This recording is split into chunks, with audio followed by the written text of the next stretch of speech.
gives tax refunds to the working poor to reward work, and it's pulled millions of people out of poverty. And when Reagan left office, it wasn't even mentioned as an example of his legacy. And same thing with treaties like Camp David with Carter. If the treaty hadn't held, it wouldn't have been part of his legacy if it had fallen apart.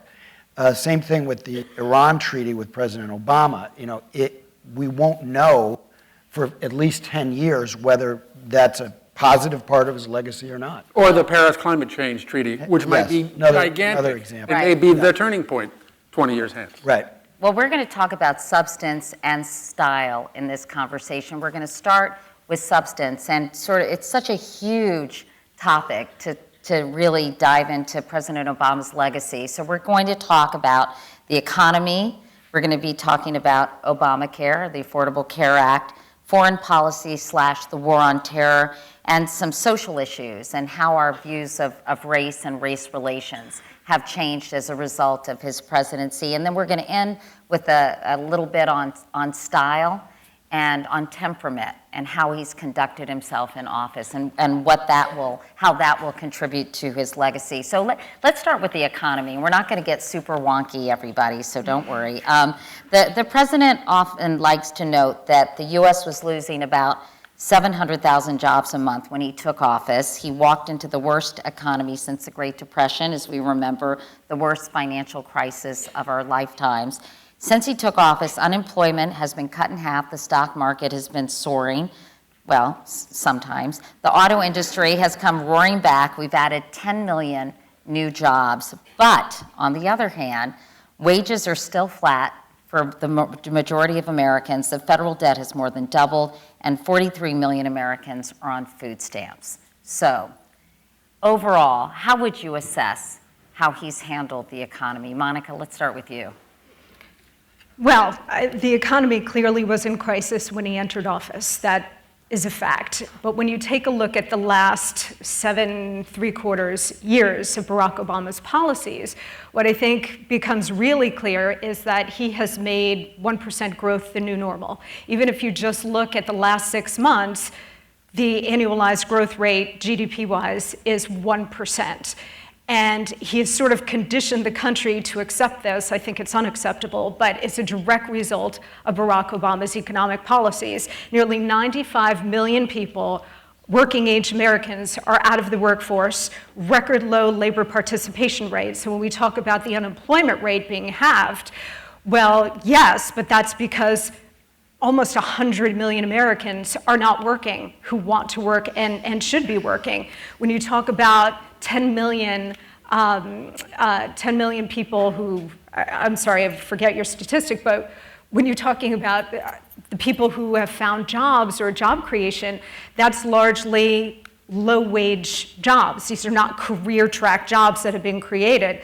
Obamacare, which I know we're going to talk about, is a huge wet blanket on this economy, killing job creation. We have the uptick of 36%. The number of people on food stamps in the country. Home ownership is down. The national debt is careening toward $20 trillion. Barack Obama is going to add over $8 trillion to the national debt, which is more than all of his 43 predecessors combined. So when you put all of those things together, I think that his legacy on the economy is very poor and frankly very destructive. Kurt? There's a fantasy underlying that beautifully put set of Republican talking points that they're not talking points, they're facts. Talking points can be facts. I'm not saying they're not true. But let me continue. Facts about the Obama economy. Okay. The idea that a president of the United States is somehow the manager of the economy the way a railroad engineer is driving the train is absurd. For instance, I don't give George W. Bush the blame for ruining the beautiful economy that Bill Clinton had made in the 90s. Bill Clinton didn't make the beautiful economy in the 90s. George Bush didn't ruin it. And Barack Obama, is not responsible for the 20 years, 25 years of wage stagnation and growing inequality. So most of your facts are irrelevant to who happened to be president for the last 8 years. The one economic thing that Barack Obama certainly did was take over and deal pretty well, by my reckoning, with the crisis, with the abyss that this economy seemed to be, and the world economy seemed to be sliding into in the beginning of 2009, with the stimulus package, with recapitalizing banks, with, I could go on, putting out that fire. And oh, by the way, we thought that the American auto industry was going to be done at that moment, and it's back and profitable. So the things that a presidential administration can actually do in a kind of the way people running companies do things, the way heroes actually make things better with the economy, were done in 2009. Seems to me, he gets a fairly high grade on that front. I think Jonathan Alter would agree with you on most of those points. Jonathan? Yeah, I just wanted to say in terms of Monica's facts, there are not 100 million Americans currently trying and failing to find work. No, I said 95 million out of the workforce, working age Yeah, but that's out of the workforce. That affects the labor participation rate. So I don't believe that statistic is accurate. That's about a third of the American population. Right. And if you're right. excluding all children and all seniors, I mean, I don't know, who are you including? People of working age in that? 94 million Americans that would not be working accurate. age. But we can check that later. The main point is the economy was tanking when he took over, losing 700 to 900,000 jobs a month. We were on a track to, by the end of 2009, to be in another Great Depression with not the slightest exaggeration. We would have hit 20 to 25% unemployment, which is what it was during the Great Depression. He took a series of actions, and the Federal Reserve took a series of actions, which accounts for most of the increase in the debt. But Obama's actions under his control were the stimulus, which was close to $1 trillion, which prevented widespread unemployment. And we can talk more about the stimulus if you want and what was involved in it, because I think it was a very misunderstood piece of legislation. And then Tim Geithner, as Treasury Secretary, applied these stress tests and other policy remedies, which got us all of the $700 billion in bank bailouts that had begun under President Bush back with interest. And nobody expected that this money was going to come back to the Treasury. And it was just because of very skillful policy making that they managed to do that. Now, I think they messed up a little bit on housing policy, which we can drill into if you want to. But Or not. most of that, or not. But most of their decisions on bringing the economy back were right. When you talk about the debt, you need to draw a distinction between the debt, which is the accumulated debt of the United States, and reflects the Fed printing a lot of money to keep us from having a depression, and the deficit. So the deficit went to $1 trillion, and Obama, under him, has cut it by 2/3. And so if you actually look at deficit spending, which is really the only thing that's under the president's control, he's been very fiscally responsible. Now, one other quick point. Europe and the rest of the world was also in this pickle after the subprime mortgage crisis, and the world economy cratered. They applied Republican austerity measures. The central banks of Europe and the leadership in Europe applied a series of austerity measures that were favored in the United States by the Republicans, all of them. They failed miserably, and those policies kept, not only did Europe not have 1% to 2% growth, they had negative growth in many of those countries. Their economies are still in trouble, and we're surging ahead because we had the proper economic program.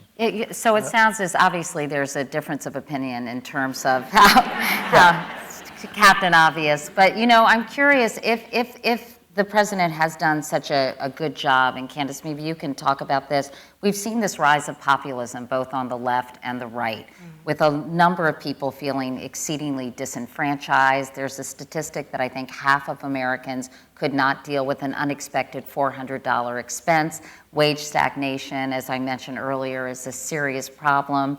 I think the statistics bear this out in terms of working class families. So what do you think, Candace, the president might have done to deal with sort of income inequality and this rise of populism and disenfranchised Americans? Or do you think this is a natural outgrowth of this country shifting from an industrialized to a technological society, which is something I think we don't really think about and talk about as much as we should, because it's a huge force sort of that's bigger than all of us. Absolutely. I think you make a great point with the fact that the country had a shift in the kind of jobs that were being created. And we are also dealing with the fact that we are having jobs controlled and markets controlled by folks that are kind of out for themselves. I don't think that President Obama could really have had a great effect on the fact that wages didn't grow. I think that was CEOs, like the people who are in charge of those businesses. It was on them to make sure that their employees were taken care of. We're in a country where the president shouldn't step in and tell you, go ahead and make sure that your employees are paid a certain wage. We've established a minimum wage, and we expect that our leaders of our Fortune 500, Fortune 1000s are going to make sure that they take responsibility and look out for their workers by putting that trust in and make sure that they took care of those folks. And I think that's why we've seen that wage stagnation, because we put the trust in them and not the trust in the president to fix it. Monica, I'm curious, do you think corporate America, my mom used to say, the president doesn't make the economy makes the president. Mm-hmm. And to Kurt's earlier point about how much control he actually or she has over the economy in general. What about this notion that corporate America is somewhat responsible, and maybe some of these bigger forces that are at work for some of the economic problems that we're seeing in this country? Well, it is true, to Kurt's earlier point, that presidents always get the blame when the economy tanks, and they get credit when the economy is good, and neither argument is particularly fair. But what presidents can do, what the government can do, is create an environment that is business-friendly, that will allow economic freedom, that will allow small businesses to flourish. Small businesses account for 70% of all job creation and economic growth in the country. So that's the kind of thing that you want to have government policies to encourage, whether it's tax cuts or we can debate those things. But there is something to be said for the shift that's happening in the economy. A lot of that is beyond the control of the government. It should be beyond the control of the government if you believe in a free market economy.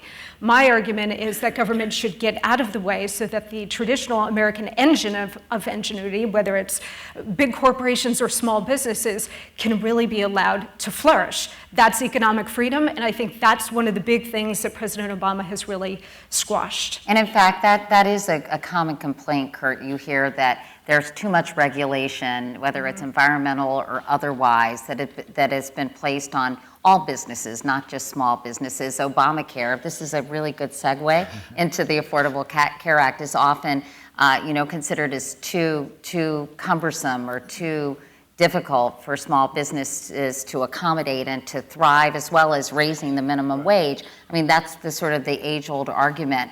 And can you just tell us what your views are on that in terms of, has there been too much regulation? Has it stifled growth? You're asking her, you're asking me? I'm asking you. Yeah, here's my regulatory brief. I think, Obamacare, is this our Obamacare discussion? Or yeah, we talk about Obamacare and regulation in general. Obamacare, the problem, my view is of healthcare in this country, is we had and still have a sort of worst of both worlds. Neither a free market nor a government subsidized system. And we, in order to get ACA, Obamacare through, the decision was made to, we'll make sure the insurance companies are all taken care of, and that's how business friendly we are, because we'll keep all the insurance companies, they'll be happy. Well, that hasn't worked out ideally. It's not a disaster. It hasn't worked out ideally. 15, 20 million more people are insured than they were at the beginning of his administration. Not bad. But so to the point of, is our healthcare system an example of too much regulation? Yes and no. To me, we should either have a truly transparent free market system with the appropriate subsidies for poor people, an expanded Medicaid, or however you want to do it, or have single payer. It seems to me we're not going to get, so far, after a few years, the experience of Obamacare has proven to me is that tinkering with the fakakta Rube Goldberg machine of healthcare in America is probably not going to get us to the promised land. So do you think, Jonathan, it was too betwixt and between in terms of what Obamacare ultimately turned out to be? No. So Obamacare has problems, the same way Social Security did when it was enacted in 1935, or Medicare in 1965. Any huge social change is going to need fixes several times along the way. The problem is, if the Republicans want to reverse and repeal Obamacare, they delay the effort to fix it in a good faith way, which eventually they'll concede and they'll get on the business of fixing it. But we need to look at this at a historic level. It's been 104 years that progressives, going back to Theodore Roosevelt and the Progressive Party, Bull Moose Party of 1912, have been trying to get what Obamacare achieved. 7 presidents, including Republicans, tried and failed to do this. By aiming a little more narrowly and not going for single payer, which I favor, Obama was actually able to get it through. He had to buy off interest groups. I think what we're going to do in terms of his legacy, we're going to look back and we're going to think in amazement that for 104 years we waited and people had to sell their homes or declare personal bankruptcy if they had the misfortune, or somebody in their family had the misfortune of getting sick. And that's a shameful era in American history that is now in our past. That's a huge social accomplishment. The end of being discriminated against based on pre-existing conditions. That was discrimination against people on the basis of being sick, which is almost as bad as discrimination based on race or other things. And so, the end of lifetime caps on what an insurance company would reimburse. When I was sick, I blew right through my lifetime caps on what the insurance company would reimburse when I had cancer. The idea that that is lifted from the worries that average Americans have. They no longer have to worry about selling their house. That's a huge social accomplishment and will always be a major part of Barack Obama's legacy.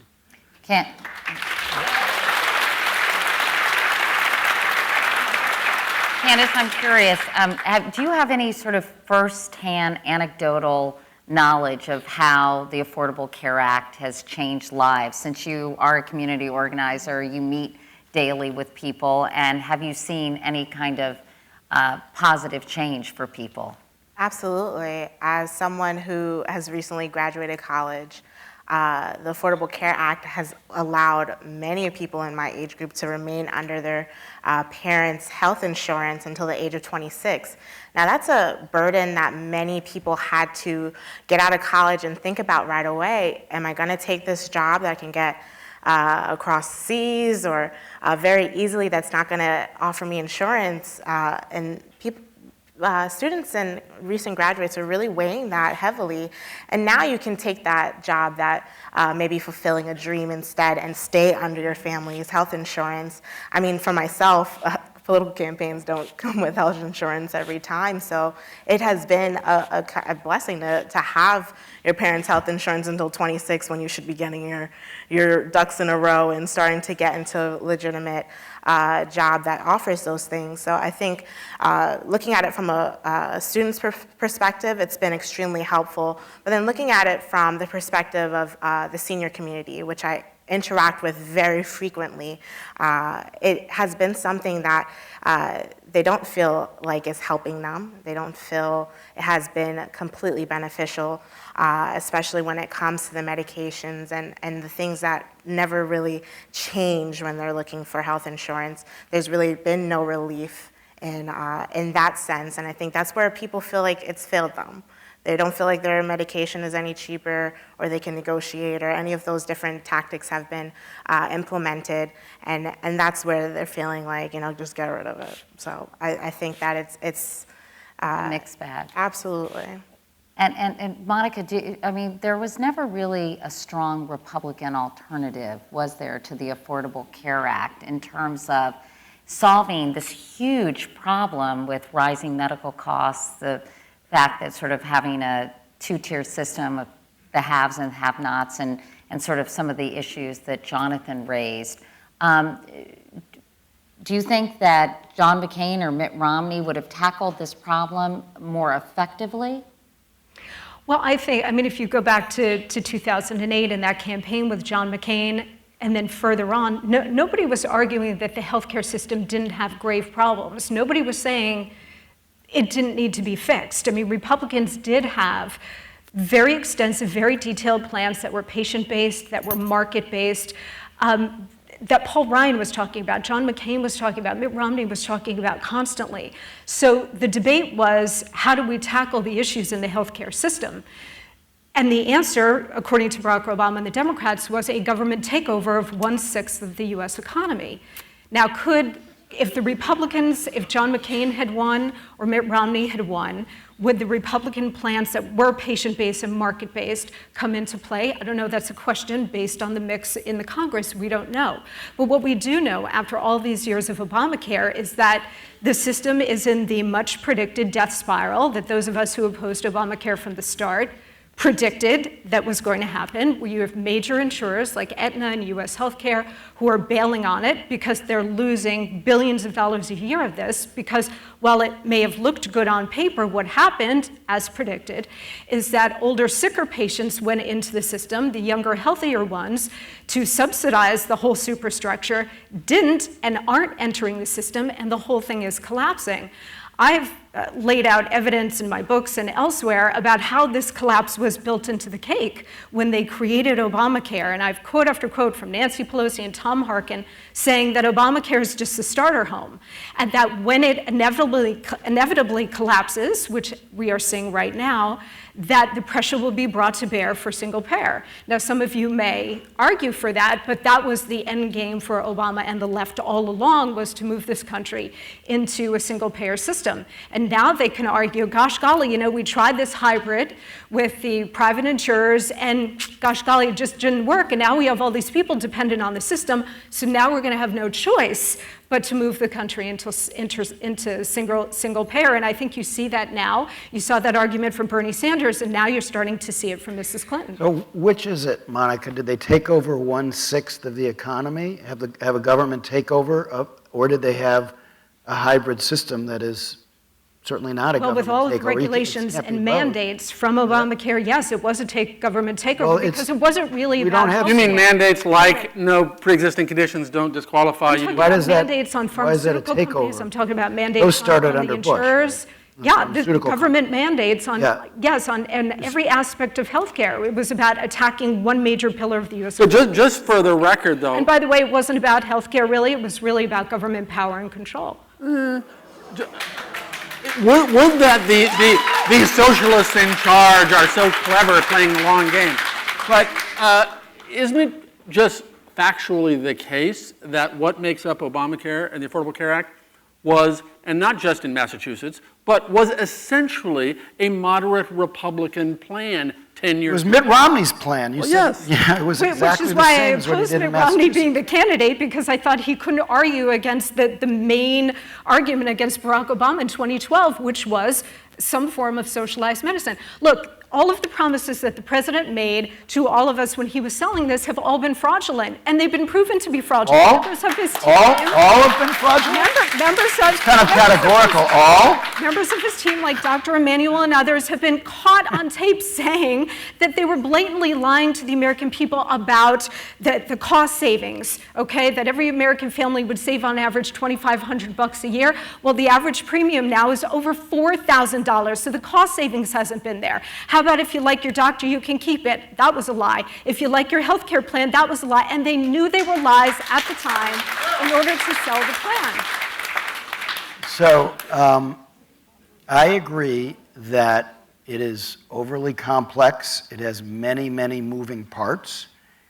Talk about legacy. It is very early to know which of the moving parts are rusted out and didn't work. The idea that the whole thing is in a death spiral is at odds with a lot of the reporting on the successes and failures. Some people are paying more, other people are paying less in a big country. Not everybody is paying less. And if you look at what Obama said, and I don't like what he said about how if you want to keep your doctor, you can, because that didn't turn out to be true. But in terms of, whether you're going to pay more or less, he never said everybody is going to pay less. He always said some people will pay more and some people will pay less, because in a very complex system, that's the way it will play out. Can I make a quick legacy point that isn't really in the details of Obamacare? Just relates to when I was writing my first book. I give Obama huge kind of political courage points for Obamacare, which is one way I judge a president's legacy of whether they do something that they didn't really have to do that's politically not advantageous for them. So you spoke about Rahm Emanuel. When I was working on that book, he told me I begged the president not to do health care. And David Axelrod, who has a disabled child and is very passionate about it, said he should do energy first. It's a political loser. Joe Biden told the president, with the economy in such bad shape, the American people are not expecting you to tackle this complex problem right now. You can put it off till later on. Don't do it. All of his top people are telling him not to do it. So I asked him, I said, why did you do it? And he said, well, I knew that I would go down 10 points in the polls, which he did, and that I might jeopardize my reelection, and I might jeopardize Democratic control of the Congress. And I said, so, Mr. President, let me ask the question again. Why did you do this? And he said, because if we didn't do it now, it would never be done. And it's true that if he hadn't done it in 2009 and 2010, can you imagine trying to tackle this right now? Just, it would have been impossible, and we would have gone through another generation without at least trying to address this problem. I always thought it was his relationship with Ted Kennedy that Hugely really important. motivated him. Very important. That he even, I don't know if this has been written, but I posited that he sort of made a promise to Teddy Kennedy He did. on his deathbed. And I think I could probably... It actually has been written quite a bit. Yeah, he did tell him that, because during the campaign, Obama had not been that passionate about health care, and I think his relationship with Kennedy, which deepened after Kennedy endorsed him, became... Funny how that happened.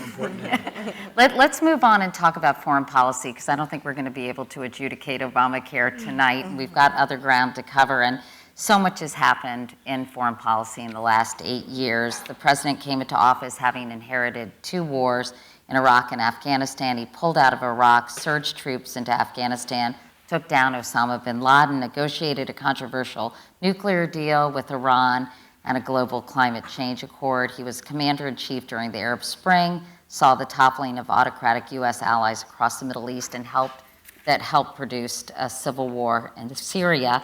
He's also, of course, had to deal with the rise of ISIS, a group arguably more potent than Al-Qaeda. So, clearly, very busy on the foreign policy front, to say the least.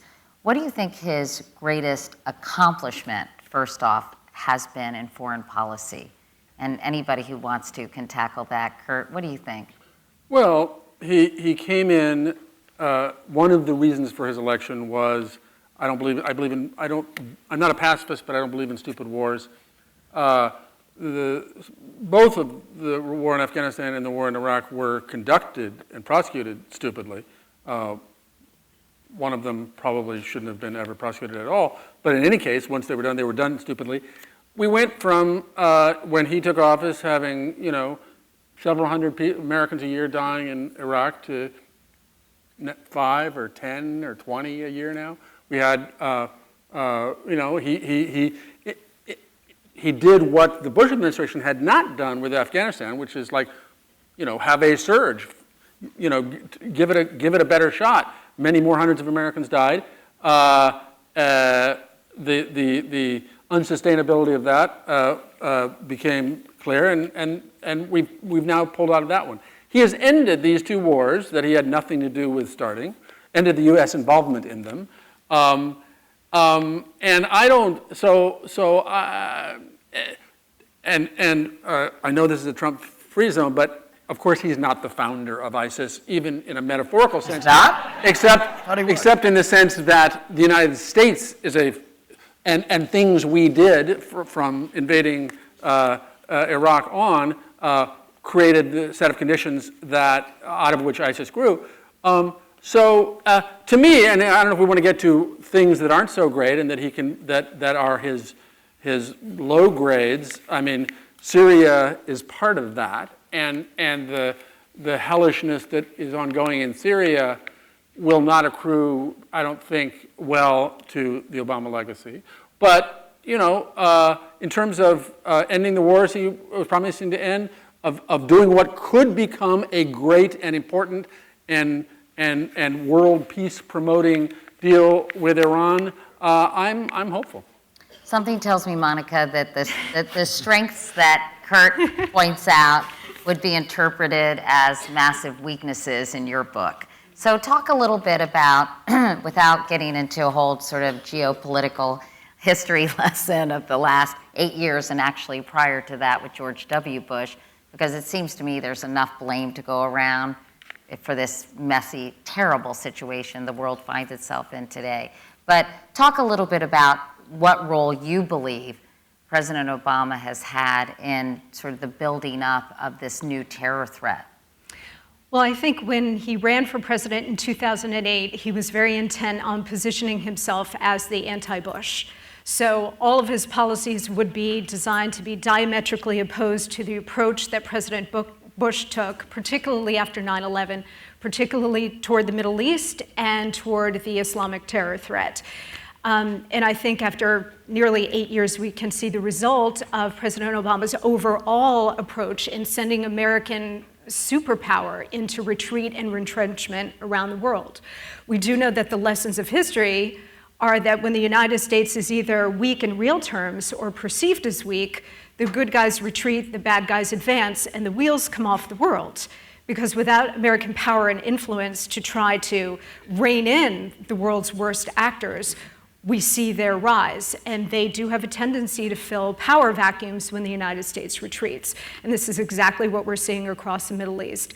We can debate the Iraq War, which I know we don't want to relitigate here, but thanks to President Bush's surge, we essentially had the war, at least militarily, won. And when the president precipitously withdrew all American troops from Iraq, that then created a vacuum into which ISIS developed and grew and has now metastasized to over 38 countries around Which the president, world. I don't mean to cut you off, but which president? President Obama. Well, the status of forces agreement that began the withdrawal began under President Bush, right? So those are continuation The status of of, right, but the Iraqi government had come to President Obama begging for some residual U.S. troops to remain there. The final complement of troops was drawn down during President Obama, right, Jonathan? Right, but the Iraqi government had come to President Obama essentially begging him to keep a residual U.S. force, and Obama said no. So that created the environment that allowed ISIS to grow. So now ISIS is present in about 38 countries around the world. This president, because he has retreated, you have seen not just the rise of a new caliphate and Islamic fundamentalism explode around the world, but more traditional state actors like Russia now invading its neighbors, Ukraine, Crimea. Putin now has 40,000 troops amassed on the Ukrainian border. You have China on the rise. The president had this much ballyhooed pivot to Asia. He announced a couple of years ago. I actually, having worked for President Nixon during the last years of his life, got a little excited about that. I thought this could be a good foreign policy initiative, and he just let that go by the wayside. You have the Syrian civil war. The UN estimate over 500,000 civilians and others killed in that war because President Obama drew a red line and then refused to enforce it. The southern border is a porous mess.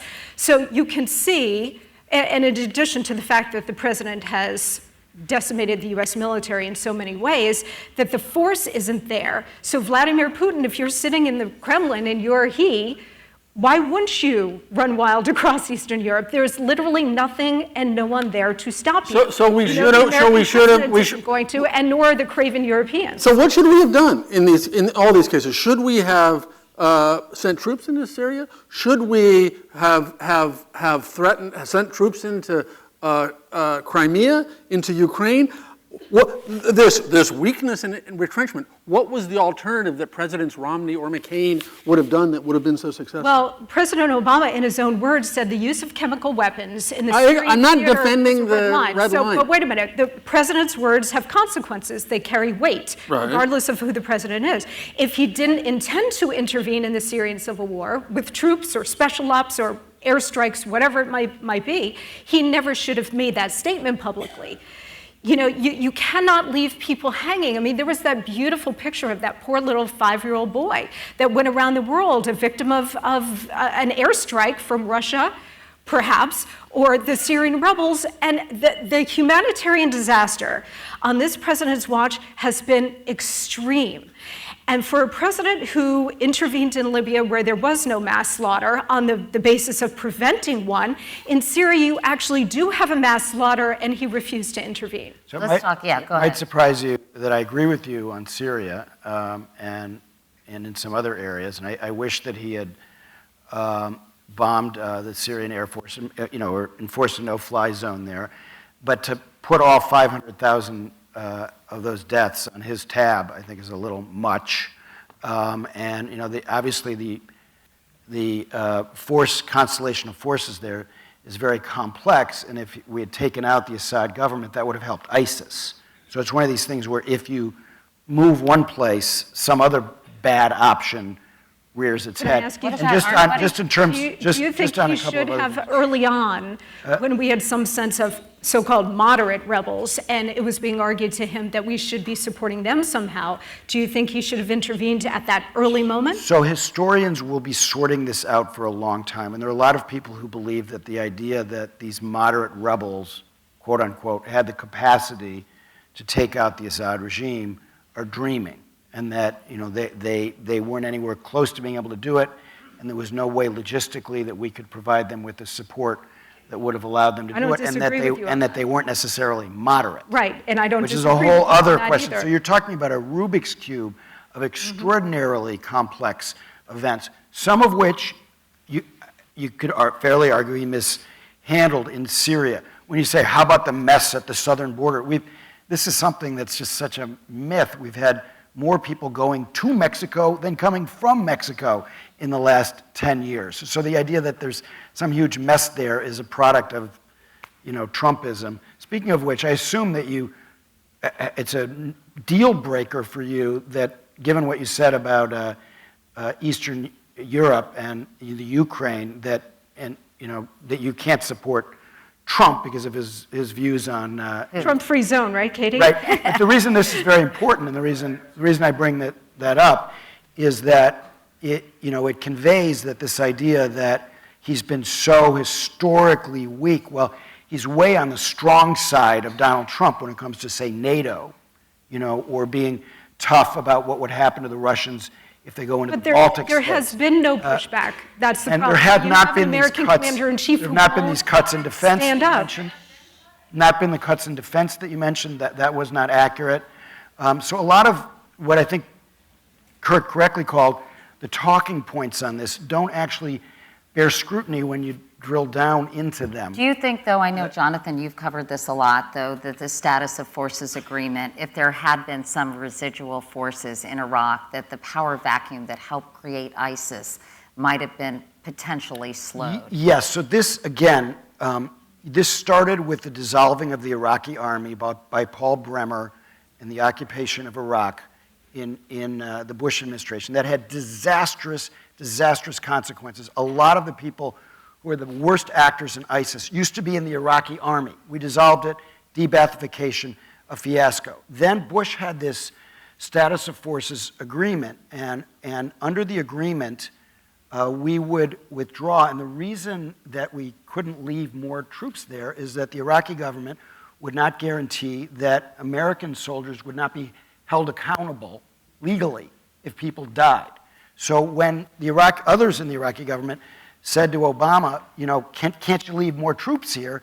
He said, well, as the Bush administration argued, we have to enforce these terms and not let us all be sitting ducks for 10,000 lawsuits against every soldier if we're going to stay. And the Iraqi government couldn't make that happen. So there were a lot of particulars here that get in the way of these broad brushstrokes. I'm not letting him off the hook for that. Obviously, I think history will render a kind of a harsh verdict on him for not leaving a residual force here, but it wasn't because he, decided I'm going to abandon Iraq. Well, and there is a kind of reflexive Monday morning quarterbacking that if we'd only had the 20,000 troops in Iraq, if we'd only kept the 30,000 troops in Afghanistan, and in fact, Afghanistan afterwards, where this attempt at the Obama administration surge at the suggestion of his generals didn't work out so well. So there's always this, well, just too soon. We didn't, and that's, that's a whole other conversation about whether the United States of America has the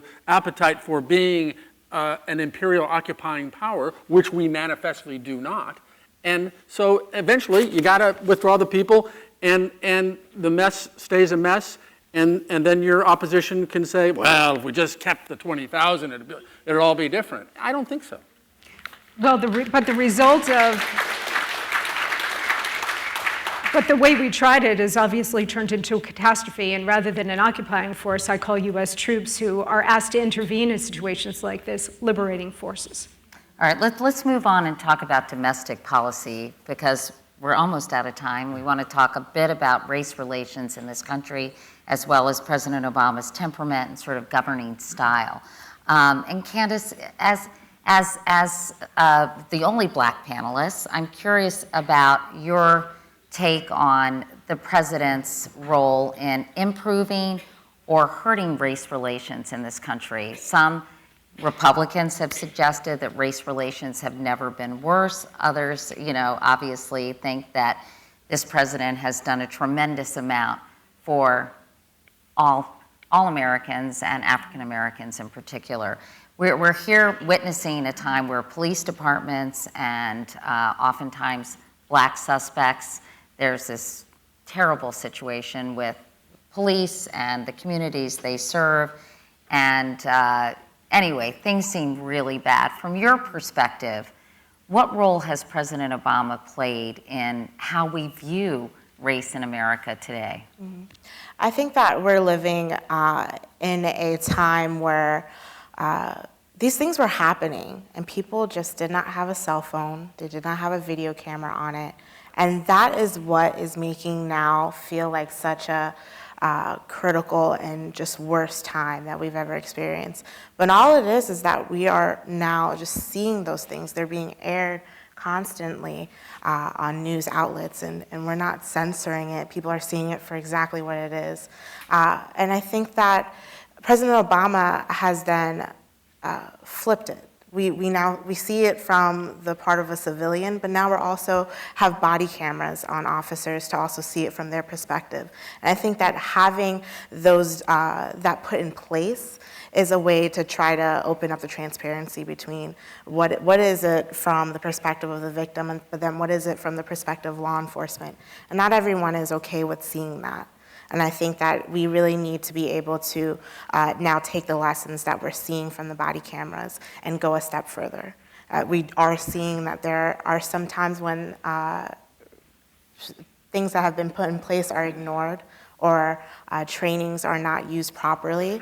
And the body cameras were not just a protection for the victim, they're also protection for the police officer, and making sure that we're using that to then cater our training programs. But I don't think that we've done that.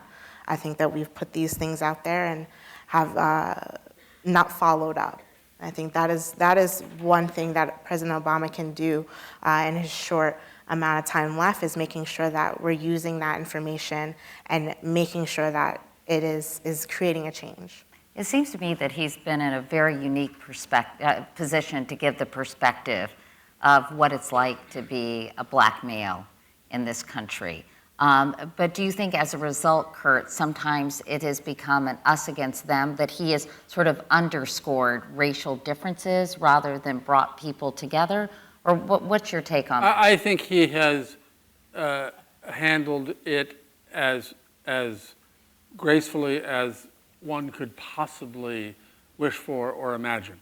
I think that in 50 years and 100 years, forget anything he's done, the fact that America elected a Black president will be seen and continue to be seen as a pivotal moment. And, you know, as the Latino president and the female president and other non-white man presidents are elected over the course of, this will be an important inflection point. And so I don't think, you know, I think having this, you know, intelligent, whatever you think about him ideologically or his bad policies or his secret socialism or anything else, his sheer human grace, intelligence, subtlety, nuance, all of it, and happens to be in a guy with black skin is going to be a good thing for the United States of America. Monica, do you want to weigh in on this? Yeah, I mean, I would just say that a black president, the first black president, could approach certain things in ways that a white president cannot. And I think, remember back in 2008 when he was running, he gave an extraordinary speech about the breakdown of the black family. And I listened to that and I thought, okay, I oppose him on pretty much everything else.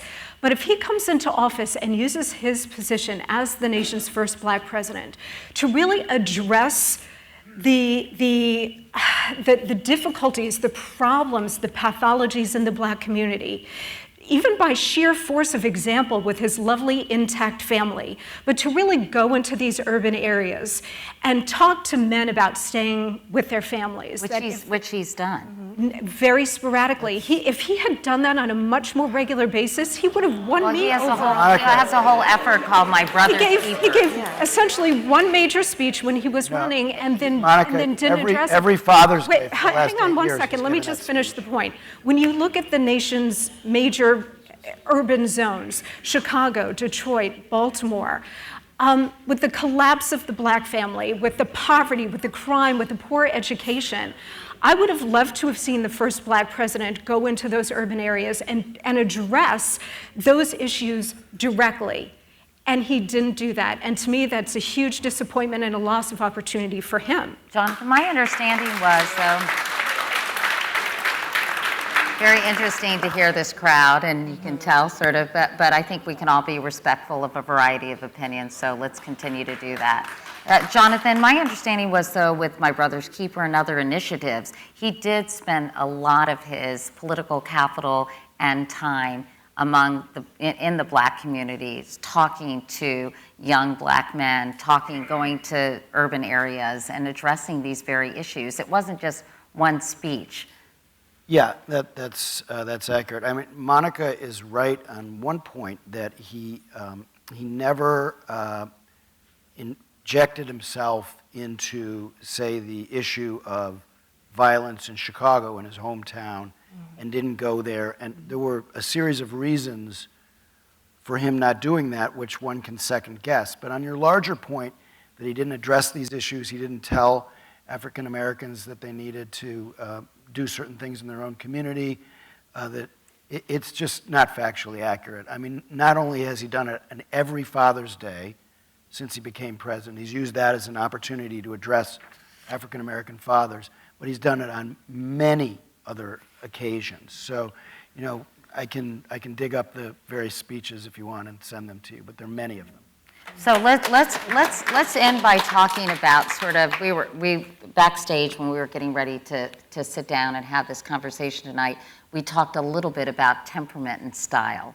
And sort of, and as closing thoughts, let's talk, what one word actually, before we have you expand on this, what one word would you use to describe President Obama and his style? So I guess the word I would use is cool. And it's Stole my word. It's both a pejorative and a positive. His coolness of temperament, I think, is very well suited to the American presidency, where unflappability, an ability to, you know, get rid of the noise and focus on what's important and not be thrown off your game and not be reckless, not be a hothead. This is central. And I think it's central to any choice about what everyone's politics are, about who should have control of the nuclear codes. He's cool socially, also in a positive sense, in that, you know, young people he'll be the coolest president probably of their lifetime, right? Just in terms of the standard definition of cool.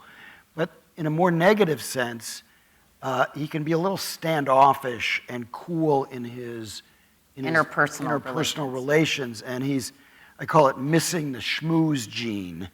And I think that's hurt him some on Capitol Hill, where, he said, and I think the worst line of his presidency was at the White House Correspondents' Dinner one year. He said, they say I should have a beer with Mitch McConnell. Would you want to have a beer with Mitch McConnell? It's a funny line, but the truth is it's his job to have a beer with Mitch McConnell. That's part of his job definition, and I think that he somehow at a certain point kind of gave up on going back again and again, and that cool temperament left him a little too detached sometimes from the grittiness. And in fact, even Democrats complained about that the outreach from the White House, sort of that more congenial, bring people in, be inclusive, things like having lunch with people, it matters, right? When you have a real personal relationship, golf, whatever it is, that you can see each other not as adversaries, but two human beings who have many things in common. For his legacy, just very quickly, the questions, what are as the economists call it, the opportunity costs of that? In other words, what did he not get done because he acted that way? They were needy. The members of Congress are very needy. He's not needy, so he doesn't get how needy they are. Well, what did not happen? Yeah, what did not happen? Well, Monica, from the other side of the coin, what do you think? Because obviously Democrats feel the Republicans were obstructionists from the very beginning. They wanted to make sure that he was a one-term president, as Mitch McConnell said, although Mitch McConnell said he was misquoted when I interviewed him not too long ago about his book. But what do you think Republicans could have done to help forge some compromises and move the country forward? And where were they remiss in these opportunities? Well, first of all, remember that when President Obama came into office, he had massive majorities, Democratic majorities in the House, and he had a supermajority in the Senate. So he could literally get whatever he wanted done. The Republicans were in such a small minority that they couldn't block anything, which is why he did health care when he had these massive majorities. But the other thing to keep in mind is it's not incumbent on the Republicans who are sitting in Congress to compromise. They were sent by their constituents to block everything he did. They were elected to do that. So for those of you who are going, oh, come on, Obama should have had a free hand to do whatever he wanted. This country has checks and balances institutionally and in terms of ideology and party.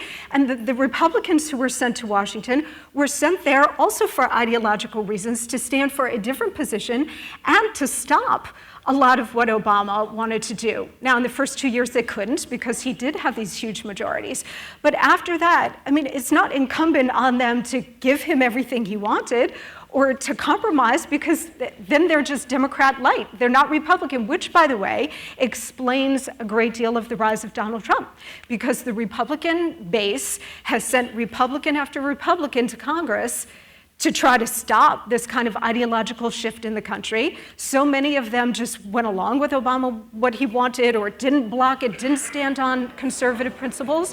And this is why you have a huge backlash and the rise of Donald Trump, because a lot of Republicans, conservatives in the base said, you know what, we tried it this way, it didn't work, so we're gonna roll the dice and try something completely different. So, well, at least, when you talk about the base, though, you're talking about the 50 members of the House Republican caucus, which is to say the 20% of the Republicans, which is to say 10% of the country, that has been the absolutely avid oppositional force.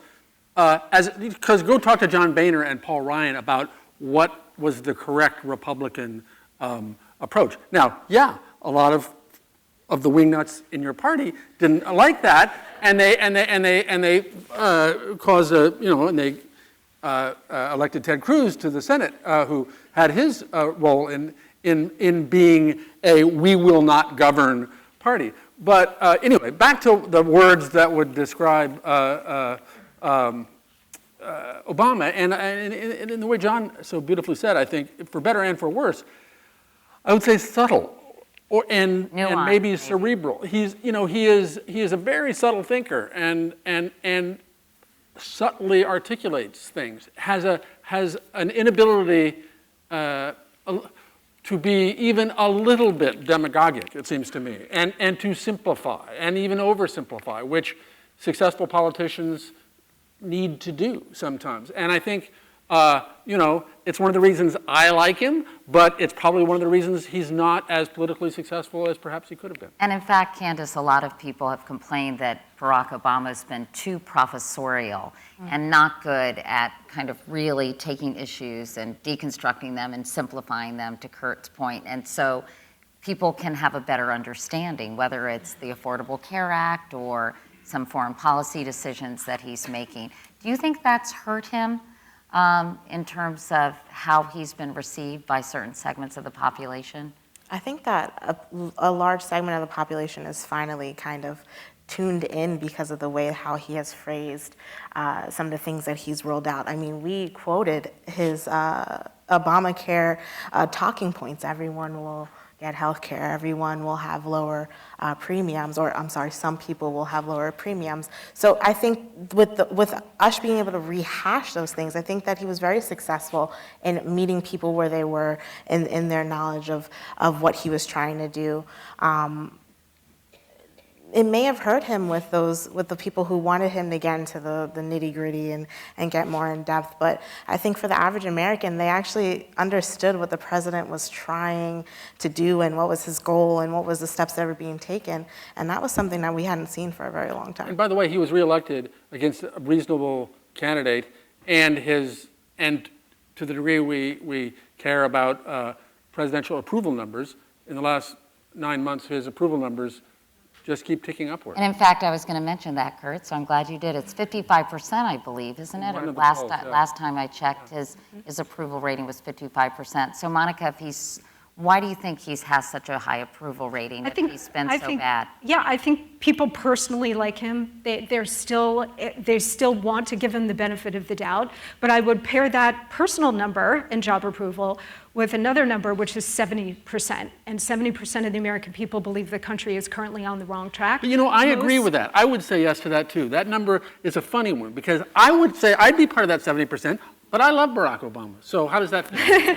Well, because everybody has a different impression. Exactly. And we talked about 1% growth when we started. For the average American family, they feel the country is in recession, even though it's technically not in recession. So if jobs and the economy are almost always the number one issue in a presidential campaign, as it is this time, although national security is running a close second to it.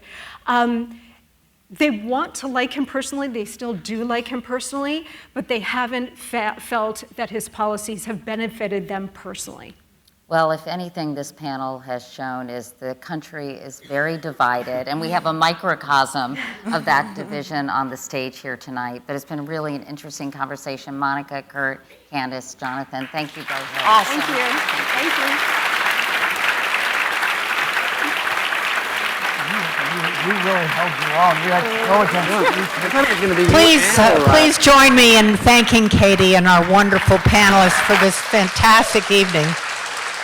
I'm confident that the debate will continue, and thanks again for supporting Guildhall and the Hamptons Institute. Be sure to check our website because these have been live streamed programs, and we hope that you'll look at them again and again. It's wonderful. Thank you so much.